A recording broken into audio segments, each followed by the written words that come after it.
Pendant 14 jours, un ultimatum tombe et le Burkina Faso refuse. La stabilité est promise sous condition, tandis que sanctions et isolement se rapprochent comme si la dignité se mesurait. Que paie le pays quand Ibrahim Traoré répond non? Derrière la formule administrative, l'épisode ouvre une chaîne. Pression extérieure, mobilisation intérieure, accélération d'accords régionaux, pari sur l'autosuffisance agricole et énergétique. L'histoire ne se lit pas en slogan, mais en coups, en levier, en limite. La résistance peut-elle durer quand l'économie reste vulnérable et les partenaires se recomposent à long terme? Cette vidéo promet une lecture claire d'un moment présenté comme historique, sans slogan ni extrapolation gratuite. Elle examine ce que signifie réellement refuser un ultimatum international, non pas en théorie, mais dans ses effets concrets, politiques, économiques et sociaux. L'enjeu central n'est pas de célébrer ou de condamner, mais de comprendre ce qui est mis en jeu lorsque la souveraineté devient une ligne rouge assumée publiquement. Pour le Burkina Faso, la décision d'Ibrahim Traoré engage bien plus qu'un rapport avec l'ONU, elle touche la capacité de l'État à résister aux pressions, à maintenir la cohésion interne et à financer son fonctionnement dans un contexte tendu. Pour la région sahélienne, elle pose la question d'un réalignement progressif fondé sur la coopération régionale plutôt que sur la dépendance extérieure. Ce récit s'appuie sur les éléments disponibles, discours, réactions populaires, décisions économiques annoncées, premiers indicateurs chiffrés et critiques formulées. L'objectif est simple, distinguer le symbole de la trajectoire réelle, mesurer ce que ce choix coûte aujourd'hui et ce qu'il pourrait rapporter demain, si la dynamique actuelle se maintient ou s'épuise. Pendant 14 jours, c'est le délai qui a cristallisé une confrontation diplomatique présentée comme une formalité, puis révélée comme un test de souveraineté. En moins de 2 semaines, un ultimatum a cessé d'être un échange technique pour devenir un marqueur politique, suivi d'annonces de pression et de menaces de sanctions. La mini-révélation tient dans ce basculement rapide.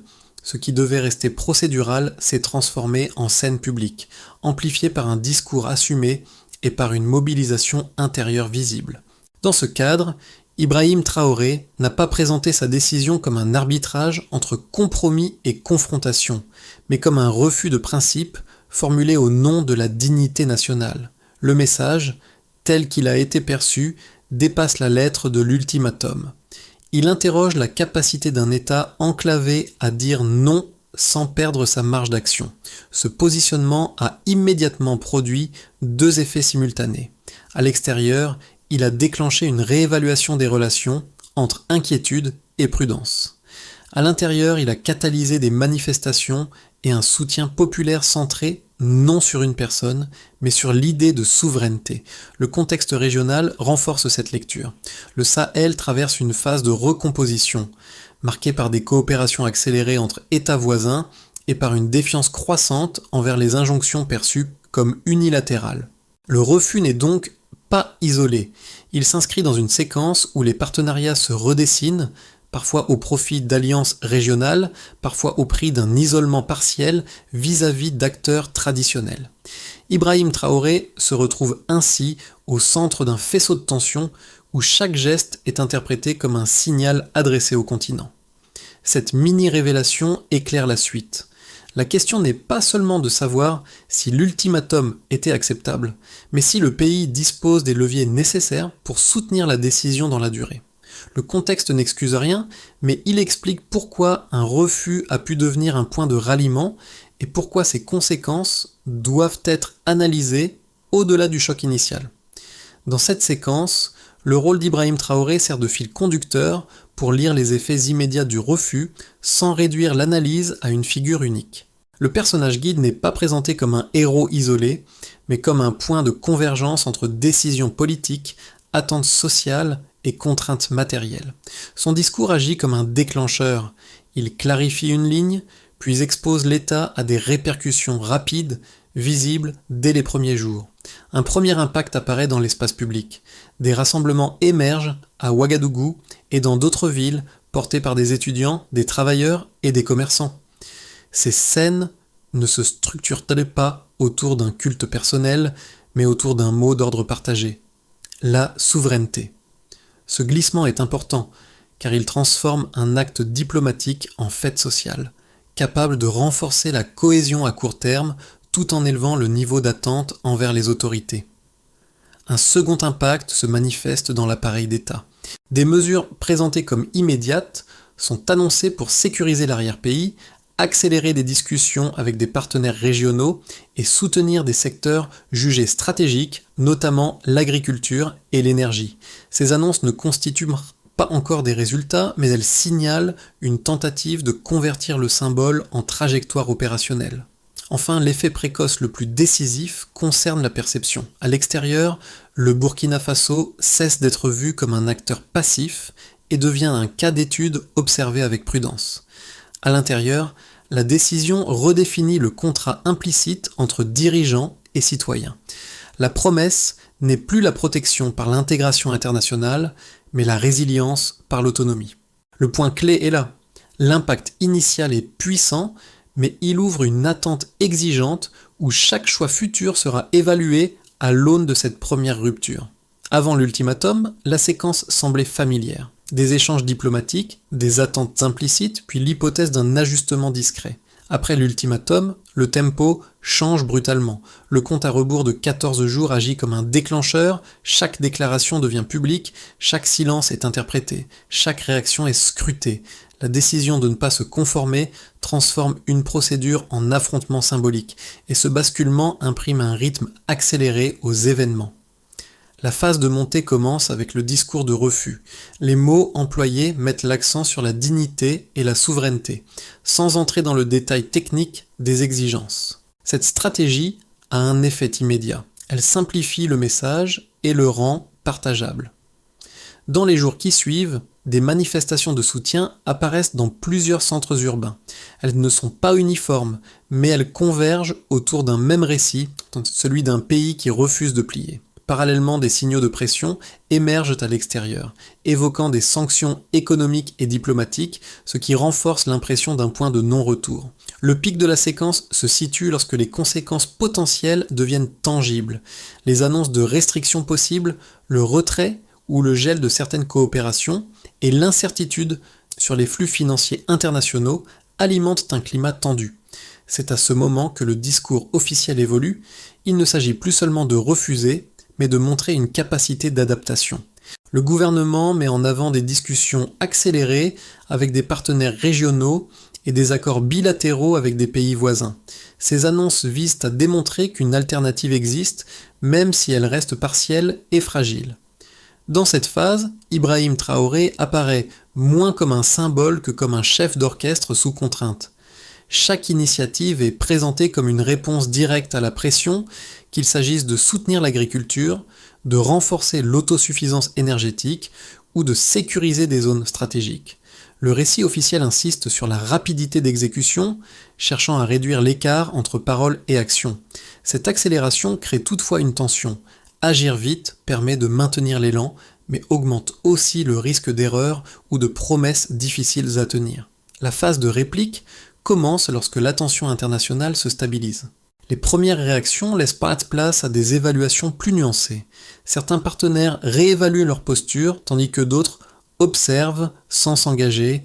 À l'intérieur, l'unité affichée coexiste avec des interrogations silencieuses sur le coût réel de la trajectoire choisie. Les manifestations se raréfient, remplacées par une attente prudente. Cette succession d'étapes montre que la décision initiale n'est pas un événement isolé, mais le point de départ d'une chaîne. Le déclencheur a produit un pic émotionnel et politique, suivi de répliques plus discrètes, mais potentiellement plus lourdes. La dynamique est lancée. Elle ne garantit ni succès ni échec, mais elle fixe un cadre dans lequel chaque décision ultérieure sera lue comme une confirmation ou une correction de ce choix inaugural. Le cœur de la démonstration repose sur un contraste chiffré présenté comme une réponse directe aux pressions extérieures. Avant l'ultimatum, l'économie du Burkina Faso affichait une croissance modeste, autour de 2%, principalement portée par l'agriculture et l'exploitation minière. Ce niveau constituait un socle fragile, dépendant des importations alimentaires et énergétiques, et exposé aux variations des partenariats internationaux. Après le refus, le discours officiel met en avant un changement de trajectoire, présenté comme rapide et mesurable. Un premier indicateur est mis en avant, la croissance. Selon les données relayées, la mise en œuvre de politiques axées sur la production locale aurait coïncidé avec une progression annoncée de 41% en moins d'un an. Ce chiffre est interprété comme un signal fort, non comme une normalité durable. Il suggère un effet de rattrapage et de mobilisation, plutôt qu'une transformation structurelle complète, et doit être lu à l'aune d'une base initiale faible. Un deuxième indicateur clé apparaît, l'autosuffisance alimentaire. Avant la crise, la dépendance aux importations de céréales atteignait environ 40%. Après l'ultimatum, un programme agricole présenté comme prioritaire évoque la remise en culture de 12 000 hectares, une partie étant confiée à des coopératives de femmes et de jeunes. Cette surface revalorisée est décrite comme un levier double, réduction des importations et création d'emplois locaux. La baisse des importations de riz subventionnées et l'augmentation de la production locale sont cités comme premiers résultats observables. Un troisième indicateur concerne l'énergie. La part de l'électricité produite localement serait passée de 18% à 31% en une dizaine de mois.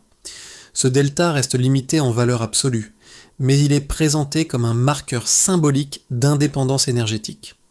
L'enjeu n'est pas l'autonomie totale, mais la réduction progressive de la vulnérabilité face aux ruptures d'approvisionnement. Enfin, le secteur minier est évoqué à travers la récupération d'environ 30% des recettes issues de l'exploitation de l'or, auparavant majoritairement captées par des entreprises étrangères. Ces fonds sont destinés à financer des projets locaux, créant un cycle de réinvestissement interne. Pris ensemble, ces chiffres dessinent une dynamique. Ils ne prouvent pas une victoire définitive, mais ils montrent un mouvement mesurable qui soutient le récit de résilience sans en effacer les limites structurelles. La critique la plus structurée adressée à cette trajectoire repose sur un argument central. Résister aux pressions extérieures exposerait le Burkina Faso à un isolement économique dangereux. Selon cette lecture, la réduction des aides, le retrait d'investissements étrangers et l'accès limité aux financements internationaux pourraient provoquer une contraction durable de l'économie, affectant directement les services publics, l'emploi et le pouvoir d'achat. Les détracteurs soulignent aussi une dépendance persistante aux importations, notamment en énergie et en biens essentiels, qui rendrait toute stratégie d'autosuffisance partielle et fragile. Une seconde objection met en cause la soutenabilité politique. La mobilisation populaire observée au début serait, selon certains, essentiellement émotionnelle. Avec le temps, les coups bas concrets, inflation, pénurie ponctuelle, ralentissement sectoriel pourraient éroder ce soutien. Dans ce scénario, la cohésion nationale deviendrait un capital rapidement consommé, et la souveraineté affichée risquerait de se transformer en contrainte intérieure. La réponse avancée par le camp favorable à la ligne suivie par Ibrahim Traoré ne nie pas ces risques, mais les replace dans une comparaison dynamique. L'argument principal est que la dépendance antérieure constituait déjà une vulnérabilité structurelle. Les chiffres évoqués sur l'agriculture, l'énergie et les recettes minières sont mobilisés pour montrer que, même sous pression, le pays a amorcé des ajustements concrets. La coopération régionale avec des pays voisins est présentée comme un amortisseur partiel, capable de compenser certains retraits occidentaux sans prétendre les remplacer intégralement.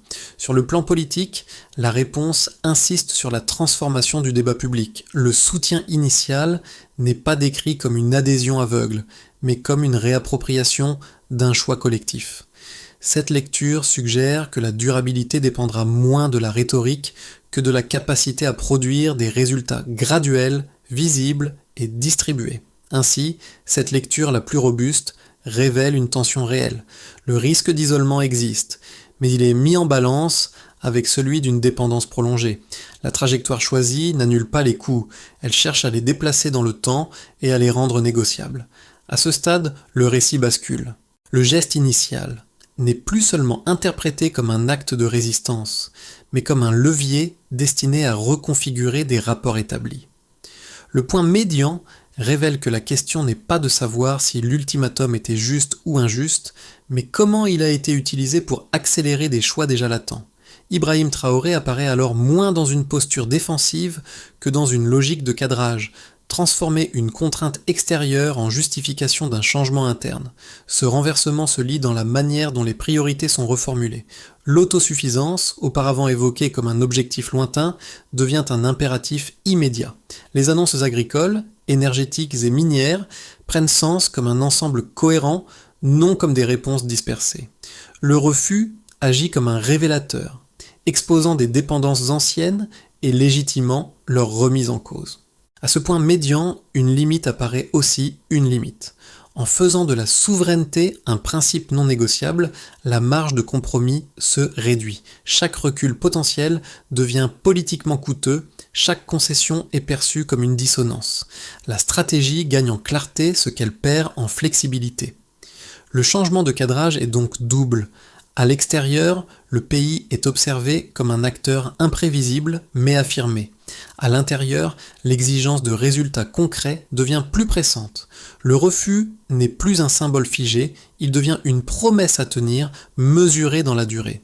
Les effets pratiques du refus se lisent différemment selon les acteurs concernés, et c'est dans cette dispersion que la décision d'Ibrahim Traoré prend une épaisseur concrète. Pour l'État, la première conséquence est budgétaire et stratégique. La perspective de sanctions et de retrait de coopération oblige à prioriser. Les autorités mettent en avant une réallocation des ressources vers des secteurs jugés vitaux, tout en acceptant une marge de manœuvre plus étroite. Cette contrainte transforme la gouvernance. Moins d'arbitrages différés, davantage de choix exposés publiquement avec un coût politique immédiat si les résultats le tardent. Pour les entreprises locales, la situation est ambivalente. D'un côté, la réduction de certaines importations et la promotion de la production nationale ouvrent des opportunités, notamment dans l'agriculture, l'énergie et les circuits courts.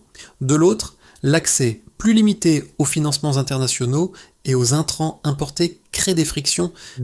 Les acteurs économiques doivent composer avec un environnement plus incertain où la protection symbolique ne garantit pas la stabilité opérationnelle. La trajectoire proposée par le pouvoir incite à investir localement mais sans supprimer le risque. Du point de vue des citoyens, l'impact est d'abord perceptible dans le registre symbolique puis dans le quotidien.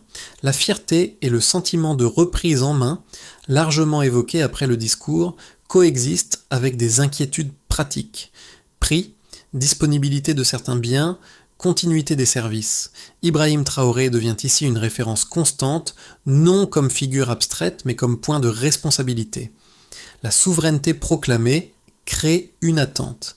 Si l'effort est collectif, ses bénéfices doivent l'être aussi, progressivement. À l'échelle régionale, les conséquences sont plus stratégiques. Le Burkina Faso s'inscrit dans un réseau de coopération renforcé avec des pays voisins, présenté comme une alternative partielle au partenariat traditionnel. Cette dynamique consolide une solidarité sahélienne, tout en restant limitée par des capacités économiques similaires. Le geste initial est observé, commenté et parfois repris comme référence, mais sans alignement automatique. La région devient un laboratoire d'équilibre nouveau où chaque pays évalue le rapport entre autonomie et exposition. En réunissant ces 4 niveaux, une constante apparaît. La décision ne produit pas un effet unique, mais une série de décalages. Elle redistribue les coûts et les opportunités sans les effacer. Le refus porté par Ibrahim Traoré agit comme un catalyseur qui accélère des tendances existantes et oblige chaque acteur à se positionner face à une réalité plus exigeante, moins confortable, mais plus lisible.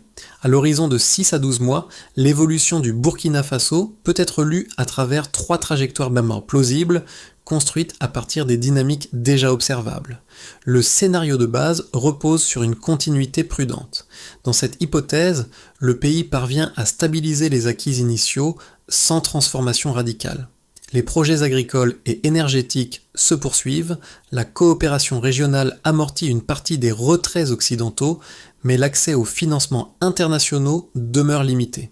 La croissance progresse lentement, suffisante pour éviter une rupture, insuffisante pour réduire rapidement les vulnérabilités structurelles.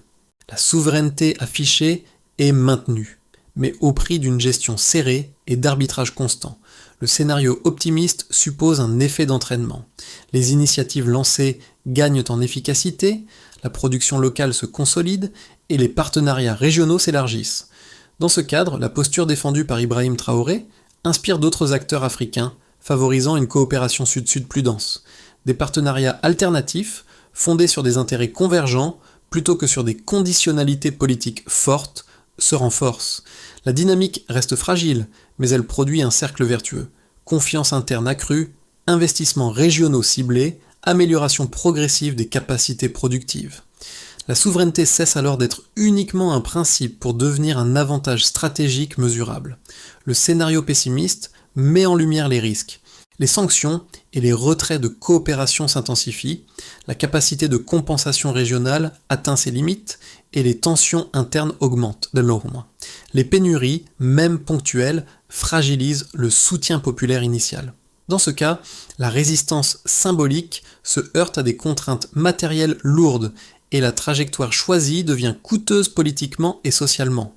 L'isolement, sans relais suffisant, réduit les marges d'ajustement. Ces scénarios ne sont pas des prédictions, mais des cadres de lecture. Si les décisions restent alignées avec les capacités réelles, la trajectoire peut rester soutenable. Si l'écart se creuse entre ambition et moyens, le risque augmente. La question clé n'est donc pas de choisir un récit, mais de calibrer les choix pour que la souveraineté revendiquée demeure praticable dans le temps. À ce stade, les effets de la trajectoire engagée se traduisent différemment selon les groupes, et c'est dans cette diversité que le spectateur peut situer son propre point d'entrée. Pour les ménages urbains, l'enjeu principal concerne le coût de la vie et la continuité des services. Les ajustements économiques, même graduels, se ressentent rapidement sur les prix et la disponibilité de certains biens. L'impact n'est pas uniforme, mais il est visible, ce qui transforme des décisions abstraites en expériences quotidiennes. Pour les acteurs ruraux, notamment dans l'agriculture, la dynamique est plus ambivalente. Les initiatives de production locale ouvrent des opportunités nouvelles, en particulier pour les coopératives et les circuits du court. Toutefois, ces opportunités exigent du temps, des infrastructures et un accompagnement constant. Le bénéfice potentiel existe, mais il n'est ni immédiat ni garanti, ce qui nourrit à la fois l'espoir et la prudence. Du côté des jeunes et des travailleurs, la dimension symbolique joue un rôle fort. La mise en avant de l'autonomie et de la dignité collective crée un sentiment d'appartenance et de responsabilité partagée. Cette mobilisation peut devenir un moteur d'initiative locale, mais elle peut aussi s'éroder si les perspectives d'emploi et de formation ne suivent pas. L'écart entre le discours et les opportunités réelles devient alors déterminant. Pour les entrepreneurs et les acteurs économiques intermédiaires, la période est celle de l'arbitrage. Investir localement peut s'avérer stratégique si la stabilité relative se maintient, mais l'incertitude sur les partenariats et les financements impose une gestion prudente. Les décisions se prennent au cas par cas, avec une attention accrue au risque. En rassemblant ces angles, une idée se dégage. La trajectoire en cours ne touche pas tout le monde de la même manière, mais elle oblige chacun à reconsidérer ses priorités. Comprendre ces différences permet de dépasser le débat binaire et d'entrer dans une lecture plus nuancée des effets réels. À ce stade, la trajectoire ne peut se maintenir que si elle se traduit par une séquence d'actions lisibles et évaluables. La première étape concerne la priorisation. Les autorités doivent concentrer les ressources limitées sur quelques secteurs clés, en particulier l'agriculture, l'énergie et les recettes extractives, afin d'éviter la dispersion. Cette focalisation permet de produire des résultats partiels mais visibles, condition essentielle pour maintenir la confiance. La deuxième étape porte sur la coordination régionale. Les accords annoncés avec des pays voisins doivent ne passer du registre déclaratif à des mécanismes opérationnels avec des calendriers précis et des objectifs mesurables. L'enjeu n'est pas de remplacer des partenaires globaux, mais de créer des amortisseurs régionaux capables de réduire les chocs à court terme. La troisième étape concerne la gouvernance interne. La trajectoire défendue par Ibrahim Traoré implique une transparence accrue sur les coûts et les délais. Communiquer uniquement sur les succès fragilise la crédibilité. Reconnaître les contraintes permet de préparer l'opinion à des ajustements. Les indicateurs, même imparfaits, deviennent alors des outils de pilotage plutôt que de justification. La 4e étape touche au tissu social. Les coopératives agricoles, les initiatives énergétiques locales et les projets communautaires doivent être accompagnés techniquement pour éviter l'essoufflement. Sans soutien continu, l'élan initial risque de se dissiper, transformant la souveraineté revendiquée en frustration collective. Enfin, la mesure constitue la 5e étape. Chaque action doit être évaluée selon un critère simple: réduit-elle la dépendance sans créer de nouvelles vulnérabilités? Cette question, répétée dans le temps, sert de boussole. La trajectoire n'exige pas l'infaillibilité, mais une capacité d'ajustement rapide. C'est dans cette discipline, plus que dans le symbole initial, que se jouera la durabilité du choix engagé. Le récit revient alors à son point d'origine, non pour répéter le geste initial, mais pour en mesurer l'écho. Ce qui avait commencé comme un refus administratif s'est transformé en un marqueur durable, inscrit dans la mémoire collective. Ibrahim Traoré n'est plus seulement associé à un ultimatum rejeté, mais à une séquence où un pays a accepté de se regarder sans filtre, avec ses forces et ses fragilités.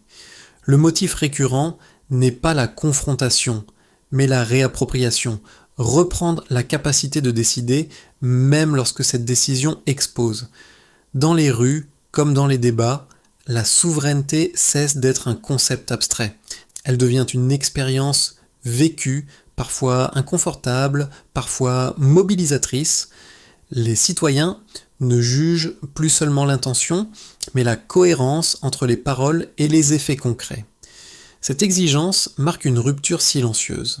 Le symbole ne suffit plus, il doit être suivi d'actes mesurables. Le parcours engagé n'offre aucune garantie. Il propose un cadre. Dans ce cadre, chaque avancée, même modeste, prend une valeur disproportionnée, tandis que chaque recul est amplifié. Ibrahim Traoré incarne cette tension permanente entre attentes collectives et contraintes réelles. Une chose demeure pourtant claire, le geste initial a déplacé le centre de gravité du débat. Et ce déplacement, plus que l'ultimatum lui-même, constitue le véritable héritage de cette séquence. La trajectoire décrite ne se referme pas sur une conclusion définitive, mais sur une interrogation partagée. Le cas du Burkina Faso invite à dépasser la réaction immédiate pour réfléchir à ce que signifie, concrètement, reprendre la main dans un environnement contraint. Le geste porté par Ibrahim Traoré agit comme un miroir. Il oblige à regarder les coûts de la dépendance autant que ceux de l'autonomie, sans hiérarchie morale évidente. Ce débat ne concerne pas uniquement un pays ou un dirigeant. Il touche à une question plus large, celle de la marge réelle dont disposent les États face aux injonctions extérieures, et de la manière dont les sociétés acceptent ou non de payer le prix de leur choix. La souveraineté apparaît alors non comme une posture figée, mais comme un processus, fait d'arbitrage, de renoncement partiel et d'apprentissage collectif.